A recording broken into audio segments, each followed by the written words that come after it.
देख बेटा, हर कामयाब इंसान के पाछे एक छोरी हो से, और हारे हुए इंसान के पाछे भी एक छोरी हो से, पर हारे हुए इंसान के पाछे कोई नहीं खड़ा होता। कई भाई इज्जत कमान खाते रे बेइज्जती करवानी भी बहुत जरूरी हो से। Look at you and look at me. क्या लगे तुझे, क्या हो सके हम दोनों के बीच?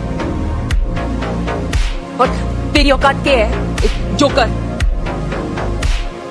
जलना पड़े से सुल्तान, मेहनत करनी पड़े से, जब जाके यह दुनिया सिर झुकाओ से। ये जो गुरूर है ना, क्या भी अंग्रेजी में एरोगेंस, एरोगेंस ना कॉन्फिडेंस है खुद पे।